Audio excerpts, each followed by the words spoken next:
Ah, would you look at that. The majestic sound of a child sleeping, dreaming away where the imagination has no bounds and the edge of the mental universe bears no limits. Yeah, probably dreaming about rainbows and escorts.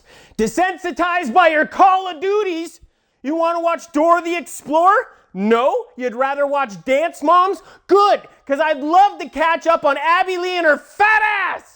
You know what we should do? Tomorrow morning, we should celebrate with your first facial tattoo on the account of me raising you right. So I figure since the kiddo's in bed, what better time to explore the dreams of a child than through Little Nemo, the Dream Master for the NES, which was based off of the Japanese animated film Little Nemo Adventures in Slumberland.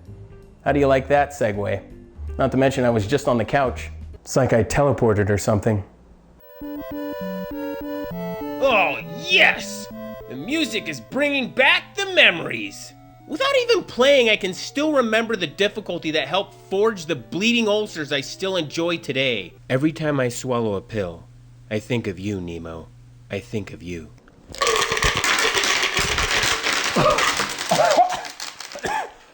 Are you alright? I'm acting, shut up! This young purple-haired David Bowie is you, and you're visited in the middle of the night by a lady wearing an upside-down ice cream cone who tells you the princess has invited you to Slumberland to be her playmate. Ooh, question. Do I need to bring edible underwear and or whipped cream?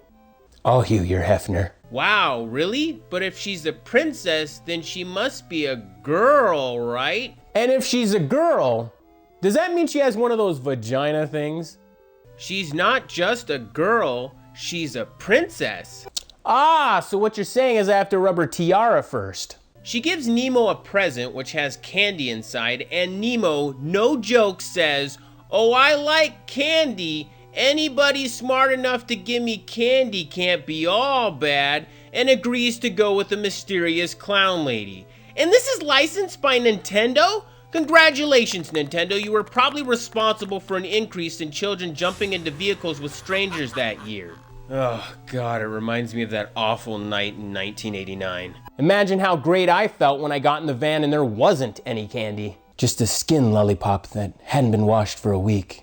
Right off the bat, you're bothered by a clown that's telling you about this being a dangerous place for little boys, talking about secrets. Oh, God, this is starting to really sound like a Law & Order SVU episode. I don't care how much weight you've lost eating Subway sandwiches. You keep your odd-shaped and loose-skinned body away from me, Jared. He also tells you about how you have candy you can feed to the animals, and the animals will allow you to ride them.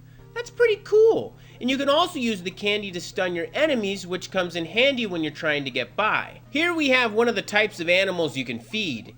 And what? This seems like a good time for a review because I've already got a couple of questions. First off, what did that clown guy say? Something about feeding animals candy and they'll let you ride them? I think we've got some issues with translations and definitions here, guys, because there's a lot wrong with that phrase. Oh, okay. There's a big difference between riding an animal and putting yourself in their mouth so you can wear their skin like your fucking Buffalo Bill from Silence of the Lambs. Let you? That doesn't look like anyone is letting me. In fact, it looks like I slipped that guy a quaalude. Who wrote this game, Bill Cosby? You put the roofie in the pudding and make them go draw. Japan? Webster Dictionary's in the mail. With each stage, you have to collect keys in order to unlock the door at the end to move on to the next level. The only issue with this is the game doesn't really tell you how many you need until you find the door, which is inconveniently placed at the end of the level. Like Metroid? No? Good! Backtrack! Here's an animal you can actually ride. Except I think someone forgot how to scale things. Japan? Ruler is in the mail. Nemo, why are you out of bed? Get back to your room this instant. Is that supposed to be Nemo's mom? Jeez, relax. Poor kid's obviously having some bad dreams. For the most part, many of the levels are what you typically see in most platformers. You've got your basic jungle areas, underground, underwater, you're familiar with the lineup. But then there's this one, the train stage, which out of all of the different areas is what has stood the test of time in my mind, because it still forces my ass to clench when I jump. See that face? I can sympathize, Nemo. Just don't let him touch you there anymore. Nemo, what are you doing? Go back to bed. God, sorry, Mom. I'm just a kid.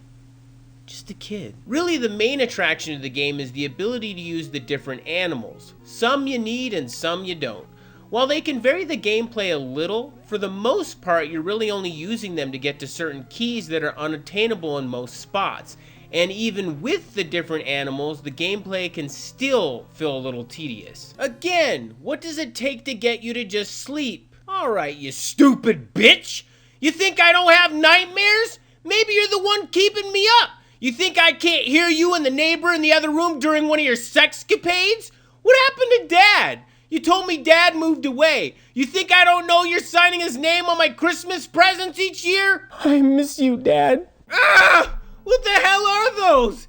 These things come from hell and they're relentless. They follow you everywhere and they cast a shadow over my soul. Once you've opened the last door, you finally meet Princess Camille. She tells you her father Morpheus was kidnapped by the Nightmare King. Wait, what? Morpheus? Why, oh why didn't I take the blue pill? Princess Camille decides to help you by giving you a new weapon called the Morning Star. That's not a morning star! That's a fucking lamppost! Be gone, you evil beings of Nightmare Land, for it is I, Nemo, prepared to bring down the walls of tyranny with light-sensitive photocells that activate automatically when light is needed.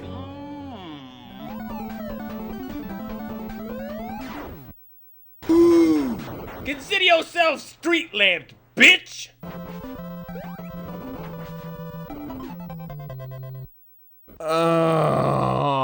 Dad, I had a bad dream. Oh, I'm sorry, buddy.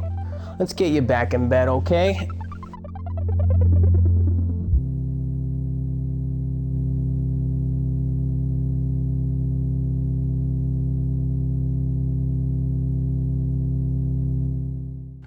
One, two, three.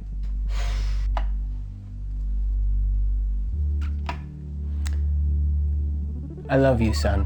I love you, Dad. Dad, tomorrow can we watch Dance Moms? Oh, Jesus.